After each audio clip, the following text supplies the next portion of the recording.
तो दोस्तों सब लोगों को पता ही होगा कि साल 2021 में इंडियन एयरफोर्स के द्वारा करीबन 83 तेजस एयरक्राफ्ट को खरीदने को लेकर ऑर्डर दिया गया था और उस ऑर्डर के अंतर्गत इंडियन एयरफोर्स को आने वाले कुछ दिनों के अंदर हिंदुस्तान एरोनॉटिक्स लिमिटेड के द्वारा तेजस मार्क 1A मतलब पहला तेजस एयरक्राफ्ट के अपग्रेडेड वर्जन को सौंपा जाएगा। और दोस्तों एक तरफ जहां पे हिंदुस्तान एरोनॉटिक्स लिमिटेड और इंडियन एयरफोर्स दोनों ही इन एयरक्राफ्ट के स्वागत के लिए तैयारी कर रहा है, तो वहीं पे दूसरी तरफ इस दरमियान खबरों में दावा किया जा रहा है कि भारत के द्वारा केवल मात्र 73 तेजस मार्क 1A एयरक्राफ्ट को नहीं खरीदा गया, बल्कि भारत टोटल 180 ऐसे एयरक्राफ्ट को खरीदेगा। मतलब आने वाले समय में इंडियन एयरफोर्स में तेजस एयरक्राफ्ट का संख्या कई गुना बढ़ेगा, खास करके इन एयरक्राफ्ट के मार्क 1A स्टैंडर्ड वर्जन। तो साल 2021 में मिनिस्ट्री ऑफ डिफेंस के द्वारा इंडियन एयरफोर्स के लिए जो तेजस एयरक्राफ्ट खरीदा गया था, असल में उनमें करीबन 73 तेजस मार्क 1A एयरक्राफ्ट था, जबकि बाकी के 10 असल में इन एयरक्राफ्ट के ट्रेनर वेरिएंट मतलब ट्विन सीटर ट्रेनर वेरिएंट था। और आशा किया जा रहा है कि इन 73 तेजस मार्क 1A एयरक्राफ्ट में से जो पहला एयरक्राफ्ट है उसका डिलीवरी आने वाले कुछ ही दिनों के अंदर मतलब मार्च महीने के अंत से पहले कर दिया जाएगा। तो वहीं पे इस साल के अंत से पहले आशा किया जा रहा है कि टोटल 6 तेजस मार्क 1A एयरक्राफ्ट का डिलीवरी इंडियन एयरफोर्स को हो जाएगा। अब दोस्तों तेजस एयरक्राफ्ट के अगर ऑर्डर को देखा जाए तो सबसे पहले ऐसे 40 एयरक्राफ्ट को खरीदने को लेकर ऑर्डर दिया गया था, जिनमें से करीब 33 एयरक्राफ्ट का डिलीवरी अब तक इंडियन एयरफोर्स को हो चुका है। और आप लोगों को ये जान के रखना चाहिए कि ये जो 40 एयरक्राफ्ट था, इनमें सभी एयरक्राफ्ट असल में मार्क 1 स्टैंडर्ड का था, जबकि साल 2021 में जिन 83 एयरक्राफ्ट का ऑर्डर दिया गया है उसके लिए करीबन 48,000 करोड़ रुपया खर्चा किया जा रहा है। और ये 83 एयरक्राफ्ट असल में इन एयरक्राफ्ट के अपग्रेडेड वर्जन है। वहीं पे दोस्तों आप लोगों को ये भी जान के रखना चाहिए कि 83 एयरक्राफ्ट के बाद अब इंडियन एयरफोर्स की तरफ से और एडिशनल 97 तेजस मार्क 1A एयरक्राफ्ट को लेकर अपना तैयारी किया जा रहा है। और अगर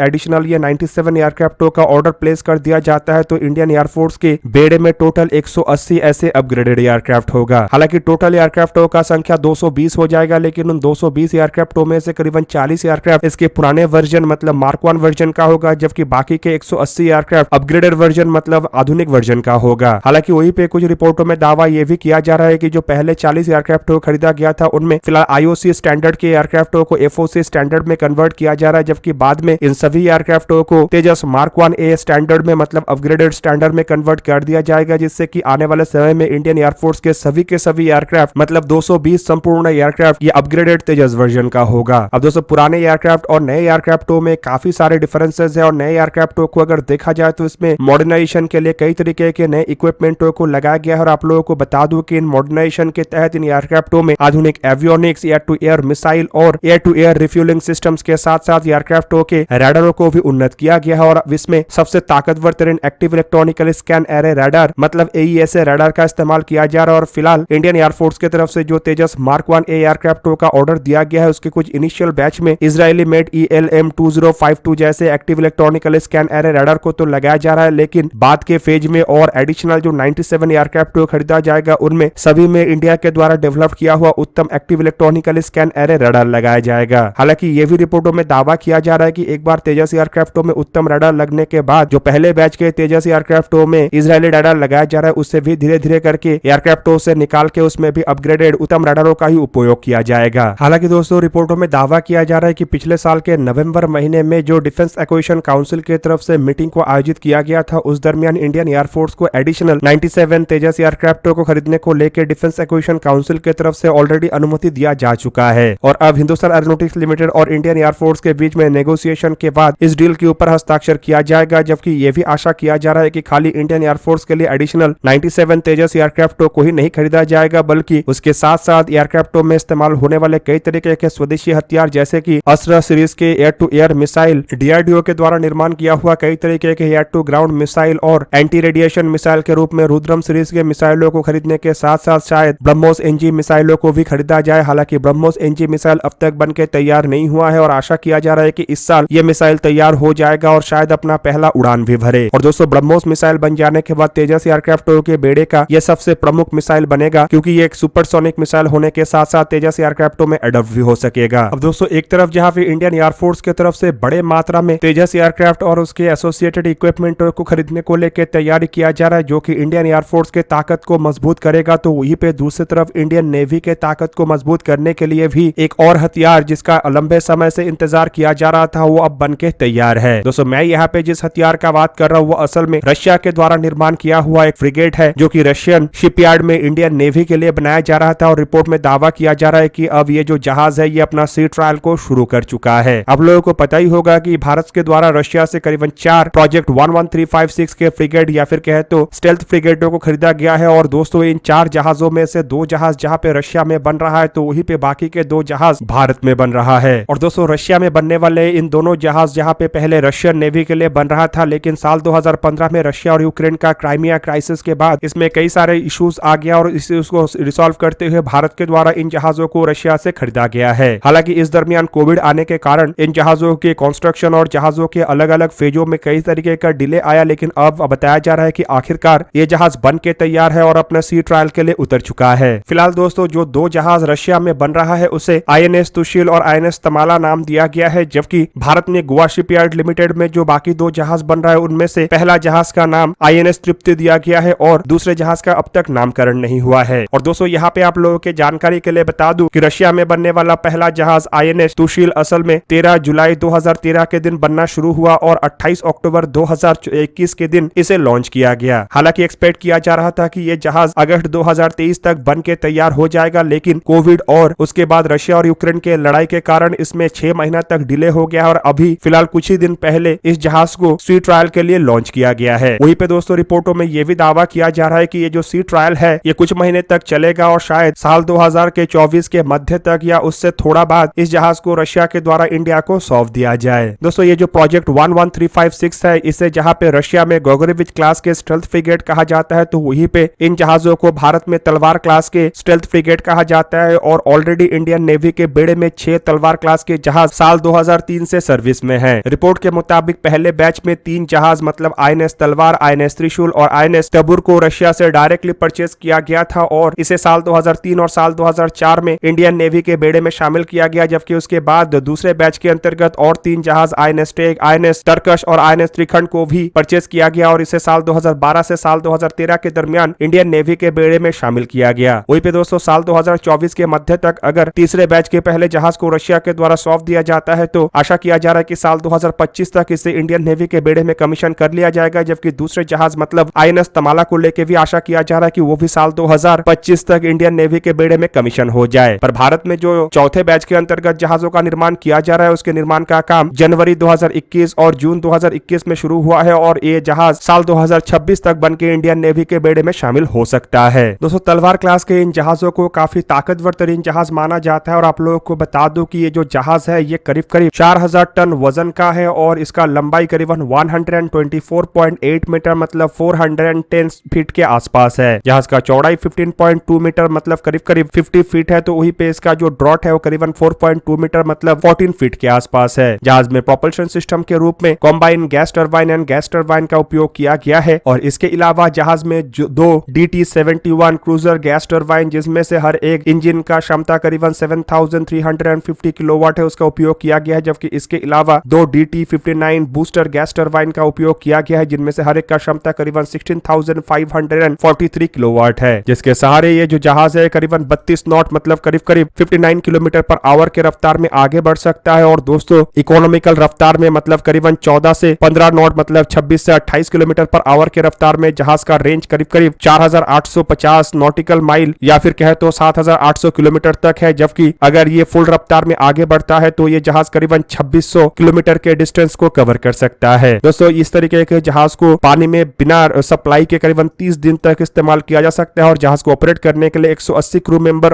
का जरूरत होता है। जहाज में सेंसर के रूप में एक 3TS-25E सरफेस सर्च रडार, एक MR-212-201 नेविगेशन रडार, एक 6000A रडार, एक ME-11356 इंटरनल नेविगेशन रडार, एक M2EM 3D cruiser scan radar, जबकि इसके अलावा भी कई तरीके के रडार जैसे कि फायर कंट्रोल रडार और इलेक्ट्रॉनिक वॉरफेयर सिस्टम का उपयोग किया गया है। दोस्तों हथियार के रूप में जहाज में 24 मीडियम रेंज के मिसाइल और 8 ईगला सरफेस टू एयर मिसाइल है, जबकि इसके अलावा 8 वर्टिकल लॉन्चिंग सिस्टम ऐसा भी है जिसके सहारे कैलिबर और ब्रह्मोस जैसे मिसाइलों को दागा जा सकता है, जबकि इसके अलावा इसमें 100 मिलीमीटर के A190E नेवल गन और एक ओटा मलारा 76 मिलीमीटर के नेवल गन का उपयोग किया गया है, जबकि इसके अलावा 2 AK-630 close in weapon system, 2 Kortik close in weapon system, 2 533 millimetre के ट्विन बैरल टॉर्पेडो ट्यूब और एक RBU-6000 anti submarine rocket launcher भी है। और दोस्तों जहाज में एक हैंगर है जिसमें आइदर KA-28 या फिर KA-31 या फिर ध्रुव हेलीकॉप्टरों को आसानी आसानी से कैरी किया जा सकता है। दोस्तों आप लोगों को क्या लगता है कि भारत के द्वारा ये जो 180 तेजस एयरक्राफ्ट खरीदा जा रहा है ये इंडियन एयरफोर्स के ताकत को कितना गुना मजबूत करेगा? कमेंट करके अपने राय अवश्य दीजिए। दोस्तों आज के इस वीडियो को यहीं पे ही करते समाप्त। किसी और एक दिन किसी और एक वीडियो में मिलेंगे, तब तक के लिए जय हिंद, वंदे मातरम।